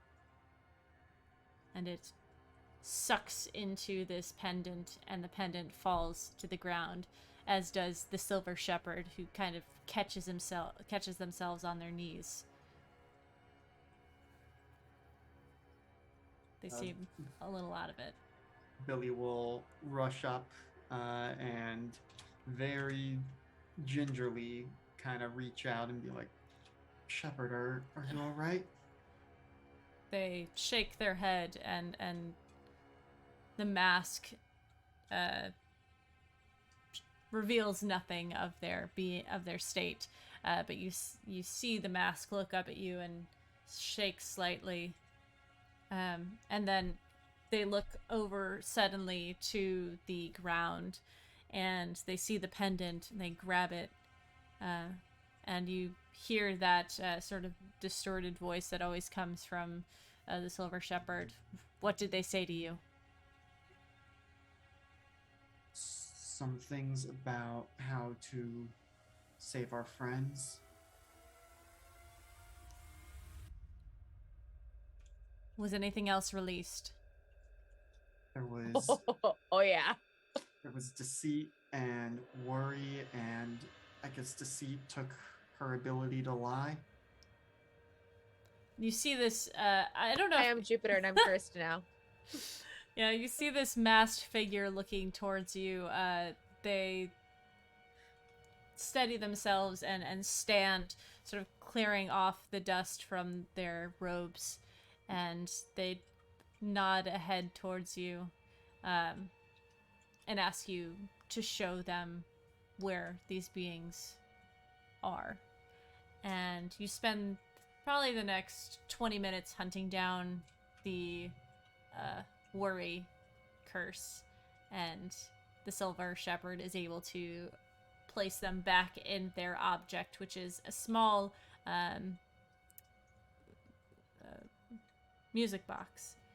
And the essence of the Curse of Deceit is put back in their mask, which is sort of a black mask that has a blank expression and claw marks down it. You're able to put these things back. Do you tell the Silver Shepherd all that transpired? Billy would certainly share what happened with him.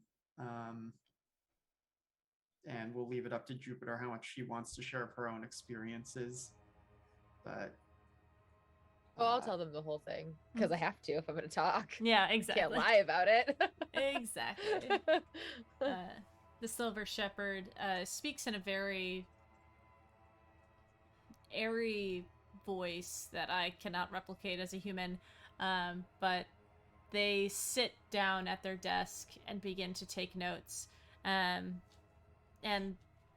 Billy, as you are very accustomed to, they don't look up very much when you're speaking, but they are paying attention and taking notes of the event. Jupiter, they say to you, this is something that I will have to do further research on. I will do my best, but if there's nothing that I can do, if the curse touched you for a moment, you should be given the gift back, the curse back, within a few weeks. I'm sorry that my spells did not hold and that you were dragged into this, both of you. Believe it or not, it is not the weirdest thing I've ever been dragged into. Well, if knowledge is to be believed, this was all kind of Their design. planned for. I will have to do more research on that as well. A little difficult to go up against infinite knowledge. But perhaps it could be used to our advantage. Carefully. Okay, Elias. Shut up. That's a slippery Sorry. slope. The Silver Shepherd opens a portal behind you. And they say before you leave, things are in motion. Magical forces have been churning. Something big is happening. We need to figure out what it is. Good luck. I'm here if you need me. Sounds like we have some friends we need to go save. You walk through the portal, and you find yourself back in the hallway of your dorms. And that's where we're going to end it for tonight. Thank you for letting me torture you. Yay! That was a lot of fun, and boy, was it hectic. All right. Yep. All right, I had a good time being spooky, and especially on a Sunday night. It was a lot of fun. But we're gonna do end of session stuff because that is what we do in our mask game. So you guys either grew closer to the team or more into the vision of yourself, or you grew further away from the team. And we also have stars and wishes for the night. So which one of you two wants to go first? There's no hiding this week. So we got one or the other. no. Oh shit, Alex, you gotta go first. Yeah. So I think certainly grew closer to the team. Mhm. Obviously we went through some shit together. Mhm. Um, and yeah, especially in the like telling the shepherd of everything that happened, I think there's a much deeper understanding Mhm. between the two now. So you get influence over me again. So shift my labels again, please. And gosh, do I clear one of my 3 conditions or do I mark potential? That is I up to guess, you. You guys have a heist to plan. You have yeah. a And I guess one question about conditions to clear anger, you hurt or break something important. I did a lot of collateral damage tonight.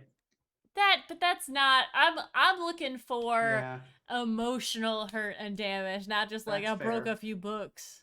Yeah, okay. Um, I will say before our next before we actually go off, you will be able to clear at least one condition. If you want to go out and do other things to clear other ones too, you can do that. yep, But that just in case that you know affects your choice. yeah. Um, then gosh, let's see. Stars and wishes. Mm-hmm. Um,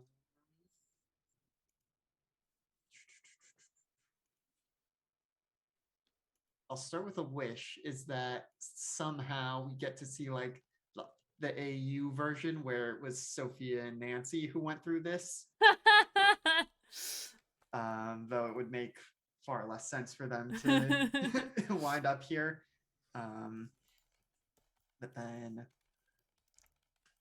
I mean, Star I think is going to go to Rachel, to Jupiter for trying her best to keep things under control and grounded, even though she was very obviously not having a good time. All right. I love it. Rachel, you up next. Uh, That's it. I know. I'm gonna say grew close to the team, obviously, Mhm. because trauma. Mhm. Shared trauma will do that to people. Mhm. I don't know if the internet knows this. Just kidding. The internet absolutely knows this. No.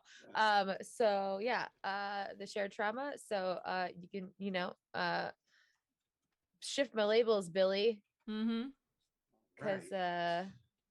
especially grew closer to you because again, we get to talk about all the things that we dealt with in Yeah. those traumatic visions. Um, and then stars and wishes, or am I missing something else? My brain is Nope, fried. that's it. Okay. Can I give LB my star for spooks and trauma and making us act? Because I'm Yay! gonna. Aw. It was fun. And definitely made us get into, I think, like the character a little bit more. And I liked Good. that, because we had to like, obviously we knew what was going on, Mhm. but like Mhm. they sure didn't. So Yeah. it was fun. And also for adding another creepy little girl for Billy to deal with. I realized that as I was doing it, I'm like, shit, Billy's interacting with another creepy little girl. I just feel I like that's just like that's just a canon thing now. Billy yeah. always has to deal with the creepy little girls. Listen, I'm a teacher. I have that experience. I'm good.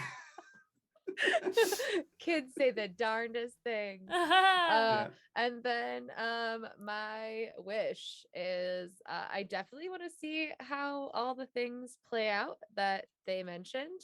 And I'm excited. It's not really a wish. I'm just excited to see what situations you throw at Jupiter now that she can't lie. You've got a date soon.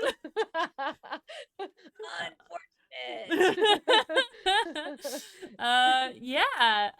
My stars go to both of you because for the love of God, I was writing this and I was so excited about it, and then I was like, oh my God, I'm gonna fucking traumatize my players, and at first I was like, yeah, I'm gonna traumatize my players, and then I was like, oh shit, I'm gonna traumatize my players. So thank you for letting me do that to you and push that upon you. I'm so excited to do spooks. I love being spooky. So thank you for that and for running with it as well as you did. I know like having the DM say, yes, this is real. This is just go with it. Mhm. Can sometimes be a stretch. So thank you very much. My wish, um, I can't wait to see my wish is to have I mean, pretty much to have Jupiter be in a bunch of different situations where she wants to lie and can't for the next 2 weeks. So that's exciting, especially with how it works with her shape-shifting abilities. Think about that. But yeah, that's it. That's all I have for this evening. Why don't we go around and have the two of you tell everyone where they can find you and what you do? Starting with Miss Rachel. Oh, hey, that's me. You can find me here on Twitch at Rachel Elizabeth or on the internet at Rachel Elizabeth with a Z in the middle instead of an S. And I'm here on Sundays with my friends, sometimes being traumatized, sometimes going to parties, sometimes blowing things up. Yeah. Sometimes all three. All on the Yeah. same day. Boy, if you guys hadn't rolled so poorly. Oh man, did I roll poorly tonight? All right. Next up is Alex. Yes, hello. I'm Alex, OMG Some Guy on the internets. You can mostly find me over on G Game Nights, 2 G's and a K, Tuesdays, Thursdays, and sometimes Saturdays, and then here Sunday nights. Yeah, I'm LB Hackemup. You can find me at LB Hackemup on the Twitters and the Twitches. This channel is live next on Tuesday, where I'm going to be continuing my Resident Evil game because I enjoyed it, and I'm excited to see more because I don't know much about the lore, and I don't know what's happening, but it's going to be fun. And then we'll be live on Thursday night. They're going to be streaming some Themeless Thursdays, and on Friday night, Lauren and I will be back playing some more horror games. We're playing Layers of Fear right now. We've got 2 more places to get to, and then we'll be done. So maybe we'll play some Dead by Daylight or some crazy stuff after that. I played Dead by Daylight. If you guys haven't seen the VOD, I played Dead by Daylight against the Thursday night crew as the killer, and boy did they see a different side of me as I was playing, so that was fun. But I guess let's see if anyone is streaming right now. I think, oh, it's Sunday night. Fuck, it's Sunday night. We're gonna raid oh, that's not what I just ran an ad break. I'm so sorry. We're gonna go raid Indoor because they are having a lot of fun playing their new game tonight. But until next time, I'm LB Hackemup. Hack recklessly. Bye.